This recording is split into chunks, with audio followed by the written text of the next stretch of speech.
ഗുണം ഒരു മാലയൊക്കെ ഡോഹയ്ക്ക് ഗിഫ്റ്റ് നൽകുകയാണ്. അവൾ ആ മാലയിട്ട് കഴിയുമ്പോഴത്തേക്കും അവളെ കാണുവാൻ നല്ല ഭംഗിയുണ്ടെന്നൊക്കെ അവനും പറയും. പിന്നീട് അവർ ഒന്നിച്ച് പുറത്തേക്കൊക്കെ പോകുമ്പോഴത്തേക്ക് ലിഫ്റ്റിൽ വെച്ച് അവർ കിസ്സും ചെയ്യുന്നു. അടുത്തതായിട്ട് ബോക്യോനെയും സെക്രട്ടറിനെയും കാണിക്കുകയാണ്. സെക്രട്ടറിയും ബോക്യോനെ അവന്റെ സ്ഥലത്തൊക്കെ കൊണ്ടുപോയി ആക്കുമ്പോഴത്തേക്കും അവനെ പ്രൊട്ടക്ട് ചെയ്യേണ്ടത് തന്റെ ഉത്തരവാദിത്വമാണെന്നൊക്കെ ആയിരുന്നു സെക്രട്ടറിയും ബോക്യോന്റെ അടുത്ത് പറഞ്ഞിട്ടുണ്ടായിരുന്നത്. അവളും ഒരിക്കലും വിവാഹമൊക്കെ കഴിച്ച് പരാജയപ്പെട്ടു പോയതായിരുന്നല്ലോ.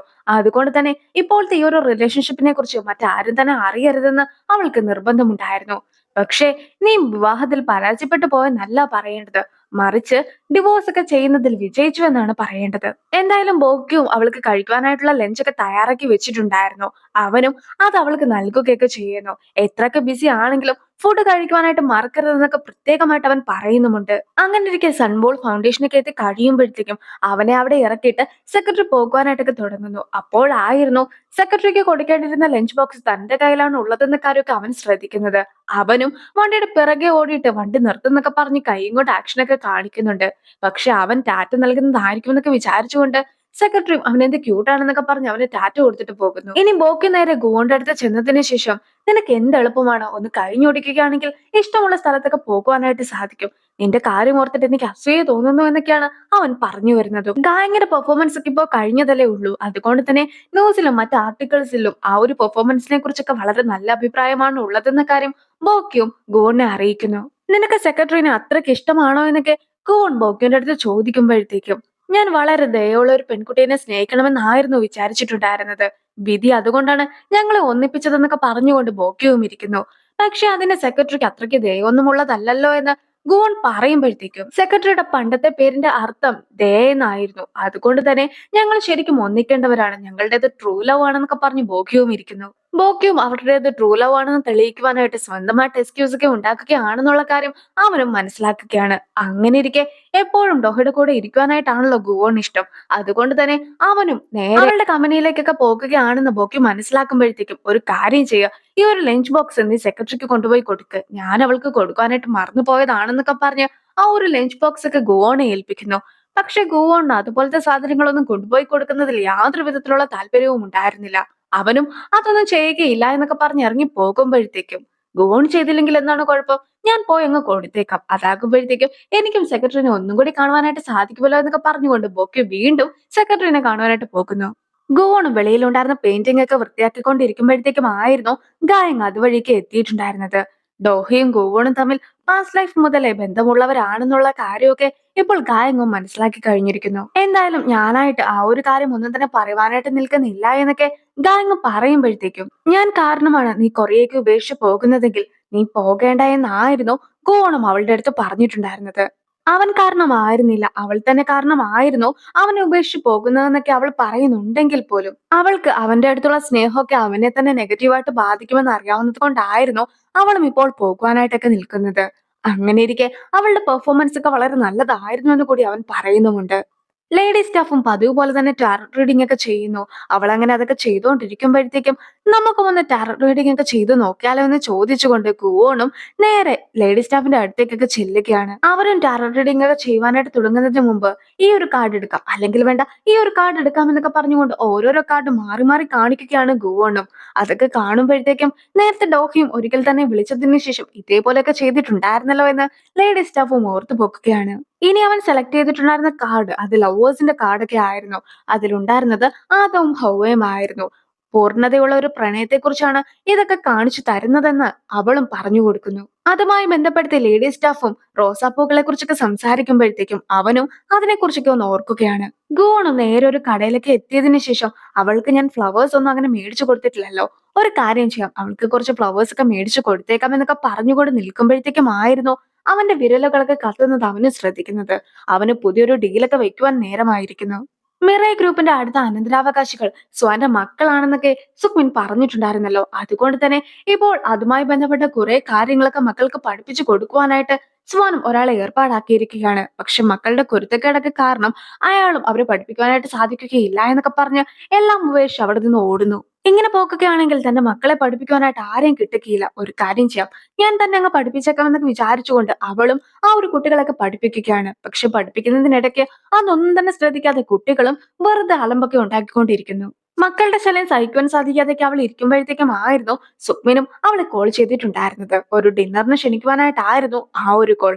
അങ്ങനെ ഇരിക്കെ ഡോഹിക്കും സുക്മിന്റെ അടുത്തു നിന്നും ഒരു കോള് വരുന്നു. നമുക്ക് ഒന്നിച്ചൊരു ഡിന്നർ ഒക്കെ കഴിച്ചാലോ എന്നൊക്കെ സുക്മിൻ അവളോട് ചോദിക്കുമ്പോഴത്തേക്കും അവൾക്ക് വലിയ താല്പര്യമൊന്നും ഉണ്ടായിരുന്നില്ല. അങ്ങനെ അവളും ഓരോരോ കാരണമൊക്കെ പറഞ്ഞ് ഒഴിഞ്ഞു മാറുവാനായിട്ട് നോക്കുമ്പോഴത്തേക്കും നീ എപ്പോഴാണോ ഫ്രീ ആകുന്നത് അപ്പോൾ ഡിന്നർ കഴിച്ചാൽ മതി എന്നൊക്കെ പറഞ്ഞ് അവനും ഇരിക്കുന്നു. പങ്കെടുക്കാതെ മറ്റു മാർഗങ്ങളൊന്നും തന്നെ ഇല്ല എന്ന് മനസ്സിലാക്കുന്ന അവളും എന്നാൽ പിന്നെ വന്നേക്കാം എന്നൊക്കെ സമ്മതിക്കുകയാണ്. ഗോണിന്റെ നടന്നു വരുമ്പോഴത്തേക്കും ഒരാളും വെച്ച് കുറെ പണമൊക്കെ നഷ്ടപ്പെട്ട് നിൽക്കുന്ന കാഴ്ച അവൻ കാണുന്നു. എന്നാൽ പിന്നെ ഇയാളെ ഒന്ന് സഹായിച്ചേക്കാം എന്നൊക്കെ വിചാരിച്ചുകൊണ്ട് ഗോണും നേരെ അയാളുടെ അടുത്തേക്കൊക്കെ ചെല്ലുന്നു. എനിക്ക് നല്ല ആൾക്കാരെ അല്ല ആവശ്യമായിട്ടുള്ളത്, അതുകൊണ്ട് തന്നെ നീ എങ്ങനെയുള്ള ആളാണെന്നൊക്കെ ഗോണും അയാളുടെ അടുത്ത് ചോദിക്കുമ്പോഴത്തേക്കും ഗോൺ എന്തൊക്കെയാണ് ഈ പറഞ്ഞു വരുന്നതെന്ന കാര്യം അയാൾക്ക് മനസ്സിലാക്കുന്നേ ഉണ്ടായിരുന്നില്ല.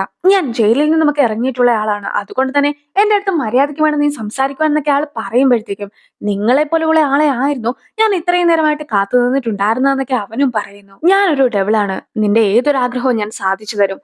എനിക്ക് ഒരാളെ കൊല്ലുവാനോ അല്ലെങ്കിൽ മരിച്ച ഒരാളെ പുനർജനിപ്പിക്കുവാനോ സാധിക്കുകയില്ല. നിന്നെ ടൈം ട്രാവൽ ചെയ്ത് ബാക്കിലേക്ക് കൊണ്ടുപോകുവാനായിട്ടോ സാധാരണയായിട്ട് നടക്കുന്ന ഏതെങ്കിലും ദുരന്തങ്ങളെ ഒഴിവാക്കുവാനായിട്ടോ എനിക്ക് കഴിയുകയില്ല. ഇത് നാലുമല്ലാത്ത നീ മറ്റെന്ത് കാര്യം പറഞ്ഞിട്ടുണ്ടെങ്കിലും ഞാൻ നിനക്ക് വേണ്ടി അതൊക്കെ സാധിച്ചു തരുന്നതായിരിക്കും എന്നൊക്കെ പറഞ്ഞ് ഗോൺ അയാളുടെ മുമ്പിൽ നിൽക്കുന്നു. ഞാൻ ഇപ്പോൾ ചെയ്യുന്ന ഈ ഒരു കാര്യത്തിന് പകരമായിട്ട് അടുത്ത 10 വർഷം കഴിയുമ്പോഴത്തേക്കും നീ എന്റെ ഒപ്പം നരകത്തിലേക്കൊക്കെ വരേണ്ടതായിട്ടുണ്ടെന്നൊക്കെ ഗോൺ പറയുമ്പോഴത്തേക്കും അതൊന്നും അയാൾക്കൊരു പ്രശ്നമേ ആയിരുന്നില്ല. അങ്ങനെ ഇരിക്കെ അയാളും കോൺട്രാക്ട് ഒക്കെ സൈൻ ചെയ്യുവാൻ തയ്യാറാണെന്ന് പറയുമ്പോഴത്തേക്കും അവന്റെ വിരലുകളും കത്തുകയായിരുന്നു. അവൻ അങ്ങനെ കോൺട്രാക്ട് ഒക്കെ സൈൻ ചെയ്യിക്കുവാനായിട്ട് തുടങ്ങുമ്പോഴത്തേക്കും ആയിരുന്നു അവിടെ ഗാങ്സ്റ്റർ ടീമൊക്കെ എത്തിയതിനു ശേഷം അവനെ കൈയോടെ പിടികൂടുന്നത്. അപ്പോൾ പറഞ്ഞു വന്നത് എന്താന്ന് വെച്ചിട്ടുണ്ടെങ്കിൽ ഗുവോണെ ഗാങ്സ്റ്റർ ടീം കൈയോടെ പിടിച്ചിരിക്കുകയാണ്.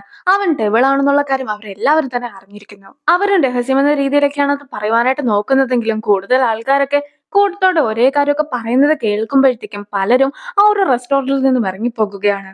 യങ്സ്റ്റർ ടീമും പല രീതിയിലുള്ള പണമിടപാടുകളൊക്കെ നടത്താറുള്ളവരാണ്. അതുകൊണ്ട് തന്നെ അവരുടെ ഇടയിലായിട്ട് വന്നിട്ട് ഒരാൾ സംസാരിക്കുന്നതൊക്കെ കണ്ടപ്പോഴത്തേക്കും ഒരു പക്ഷെ അവരുടെ ബിസിനസിനെ ഇത് ബാധിച്ചാലോ എന്നൊക്കെ വിചാരിച്ചിട്ടായിരുന്നു അവരും അതിന്റെ ഇടയ്ക്ക് വന്ന് ഇടപെട്ടിട്ടുണ്ടായിരുന്നത്. ഗുവോൺ ഇതുപോലെ പവിത്രമായിട്ടുള്ള ഒരു കാര്യമൊക്കെ ചെയ്തുകൊണ്ടിരിക്കുകയായിരുന്നു എന്ന കാര്യം ഞങ്ങൾക്ക് അറിയുകയില്ലായിരുന്നു എന്നൊക്കെ പറഞ്ഞ് അവരും ഗുവോണിനെ ഒരുപാട് പുകഴ്ത്തുന്നു. അങ്ങനെ ഇരിക്കെ ഗുവോണിന് വേണ്ടി നരകത്തിലേക്ക് പോകുവാനായിട്ട് ഞങ്ങൾ എല്ലാവരും തയ്യാറാണെന്നൊക്കെ പറഞ്ഞ് അവർ നിൽക്കുമ്പോഴത്തേക്കും നിങ്ങൾ ഇപ്പോൾ ചെയ്യുന്ന ഇല്ലീഗൽ ആയിട്ടുള്ള ബിസിനസ്സും പിന്നെ ഇതുപോലത്തെ അണ്ടർവേൾഡ് പണിയും എല്ലാം തന്നെ നിർത്തിയതിനു ശേഷം സാധാരണ രീതിയിലേക്കൊക്കെ ജീവിക്കുകയാണെങ്കിൽ നിങ്ങളെയും ഞാൻ എന്റെ കൂടെ കൂട്ടുന്നതായിരിക്കുമെന്നൊക്കെ ഗോൺ പറയുന്നത് കൊണ്ട് തന്നെ അവരും നല്ല രീതിയിലൊക്കെ ജീവിക്കാനായിട്ട് തീരുമാനിക്കുന്നു. ഗോൺ പൂക്കടയിലൊക്കെ എത്തിയതിനു ശേഷം സന്തോഷത്തെ സൂചിപ്പിക്കുന്ന രീതിയിലുള്ള എല്ലാ പൂക്കളും വേണമെന്നൊക്കെ ആവശ്യപ്പെടുന്നു. ഇനി ബോക്യു നേരത്തെ ഇട്ടിട്ടുണ്ടായിരുന്ന രീതിയിൽ ആരും തിരിച്ചറിയാതെ ഇരിക്കുവാനായിട്ട് ഡെലിവറി ബോയുടെ വേഷമൊക്കെ ഇട്ടുകൊണ്ട് അകത്തേക്ക് കയറി വരികയാണ്. അവനെ ആർക്കും തിരിച്ചറിയുവാൻ സാധിക്കുകയില്ല എന്ന വിശ്വാസമൊക്കെ ആയിരുന്നു അവൻ ഉണ്ടായിരുന്നതെങ്കിലും അവനെ കണ്ട് കഴിയുമ്പോൾ തന്നെ ലേഡി സ്റ്റാഫും ബോക്കിന്റെ പേരൊക്കെ വിളിക്കുന്നു. പക്ഷെ അവനും നിങ്ങൾ ഉദ്ദേശിക്കുന്ന ആളല്ലായിരുന്നു ഞാനെന്നൊക്കെ പറഞ്ഞിട്ട് പെട്ടെന്ന് തന്നെ അവിടെ നിന്നും മുങ്ങുന്നു. ഇനി അവനും രഹസ്യമായിട്ട് മറ്റൊരിടത്തൊക്കെ നിൽക്കുമ്പോഴത്തേക്കും സെക്രട്ടറി അവനെ കാണുകയാണ്.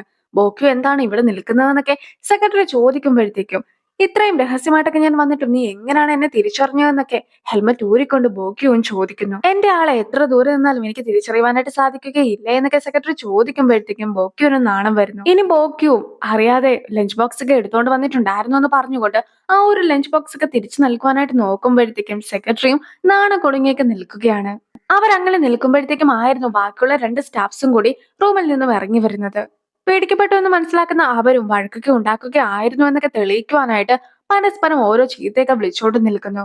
അവരങ്ങനെ ഒന്നും രണ്ടും ഒക്കെ പറഞ്ഞോണ്ട് നിൽക്കുമ്പോഴത്തേക്കും സ്റ്റാഫ്സും നിങ്ങൾ വഴക്കുണ്ടാക്കാതെ സമാധാനമായിട്ടൊക്കെ സംസാരിച്ച കാര്യങ്ങൾ ഒത്തുതീർപ്പാക്കുവാനായിട്ടൊക്കെ ആവശ്യപ്പെടുന്നുണ്ട്.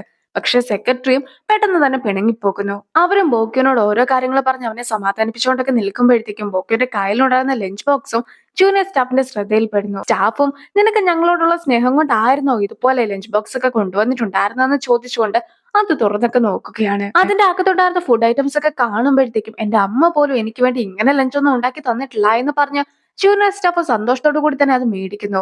ശരിക്കും പറയുകയാണെങ്കിൽ അത് നിങ്ങൾക്കുള്ളതല്ല എന്നൊക്കെ പറഞ്ഞുകൊണ്ട് ബോക്കി അവരുടെ പിറകെയൊക്കെ നടക്കുന്നുണ്ടെങ്കിലും അവർ അതൊന്നും തന്നെ കേട്ട ഭാവം നടിക്കാതെ പോകുന്നു. ഒരുപാട് ഫ്ലവേഴ്സുമായിട്ട് ഗോണും ഡോഹിയുടെ അടുത്തേക്കൊക്കെ ചെല്ലുമ്പോഴത്തേക്കും ഇന്ന് എന്ത് പ്രത്യേകതയാണ് ഉള്ളതെന്നൊക്കെ ഡോഹിയും അവന്റെ അടുത്ത് ചോദിക്കുന്നു.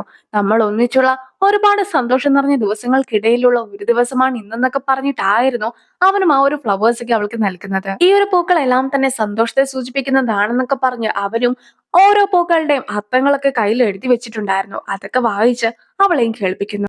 അങ്ങനെ അവൻ ഓരോന്നൊക്കെ പറയുന്നത് കേൾക്കുമ്പോഴത്തേക്കും സന്തോഷം തോന്നി അവളും അവനെ കിസ് ചെയ്യുന്നു. പിന്നീട് അവർ പരസ്പരം ലവ് യു ഒക്കെ പറയുന്നുമുണ്ട്. അങ്ങനെ ഇരിക്കെ അവളും വീണ്ടും ഓരോ ഫ്ലവേഴ്സിന്റെ കാര്യങ്ങളൊക്കെ ചോദിക്കുമ്പോഴത്തേക്കും അവനും കയ്യിൽ എഴുതിയിട്ടുണ്ടായിരുന്ന കാര്യങ്ങളൊക്കെ തപ്പി കണ്ടുപിടിക്കുകയായിരുന്നു. അപ്പോൾ ആ ഒരു സീനോട് കൂടി ഈ ഒരു വീഡിയോ അവസാനിപ്പിക്കുകയാണ്. അടുത്തൊരു വീഡിയോ ആയിട്ട് ഇത്രയും വേഗം കാണാം. ബൈ.